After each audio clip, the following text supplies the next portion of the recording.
The One Among the 99 Wolves, a devotional by Ernesto Sandoval. There are days when I don't feel like the sheep that wandered away. I feel like the one sheep that never left the 99. Yet when I look around, I realize the 99 surrounding me don't look like sheep at all. They wear the wool, they bleat like sheep, but beneath the surface they are wolves in disguise. That is why I keep kicking. Not because I delight in fighting, but because wolves are masters of blending in. Every approach feels like a threat. Every smile, every soft word, every nudge of fellowship could be teeth waiting to sink in. And so I kick. It breaks my heart, but it's the only way I know. When one approaches me and I strike, wolves reveal themselves quickly. They snarl, growl, or walk away with rage in their eyes because they can't stand being exposed. But a true sheep, they may be hurt, angry, or confused, but they return. They ask, "Why did you kick me?" Their curiosity shows humility, and their willingness to seek understanding shows me their heart still belongs to the shepherd. That is how I know they are sheep. But how sad it is that discernment feels so violent now, that I must wound to protect, that I must strike before I embrace, that I have to keep kicking until I feel bad.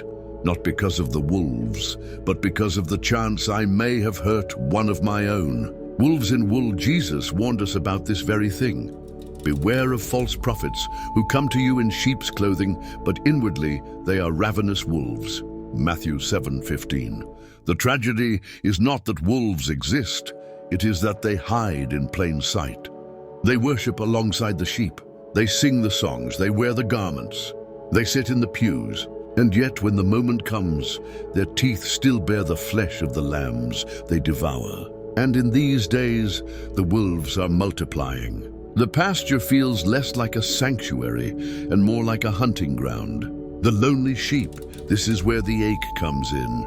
I feel like Elijah under the broom tree, crying out that he is the only one left. 1 Kings 19:10. But God reminded Elijah of the 7,000 who had not bowed to Baal. The loneliness was real in the moment, but it wasn't the full picture, so it is now. I may feel like I am the only one standing in a field of wolves. I may feel like the sheep who never strayed, but is left surrounded by disguises. Yet the shepherd knows his own. He knows where his true sheep are, even if I cannot see them. And that is where my faith must anchor. Not in the appearance of the flock around me, but in the voice of the shepherd who calls me by name. John 10:27. Kicking and protecting. Proverbs 27:6 says, "Faithful are the wounds of a friend, but the kisses of an enemy are deceitful. Better is the sting of a defensive hoof from a fellow sheep than the gentle kiss of a wolf ready to devour." When I kick, it is not cruelty. It is fear and it is defense. Sometimes it is discernment in disguise. And when a sheep asks why, the shepherd uses even my clumsy defenses to reveal truth. The wolves will rage, the wolves will scatter, but the sheep will return, and the flock of Christ will be made known, not by clothing, but by response to the shepherd's truth. A prayer, Lord, I am weary of kicking. I'm tired of striking before I can embrace. I long for a flock where I do not have to question every approach, where wolves do not wear wool, where trust is natural and peace abounds. But until that day, give me discernment. Guard me with your staff and rod.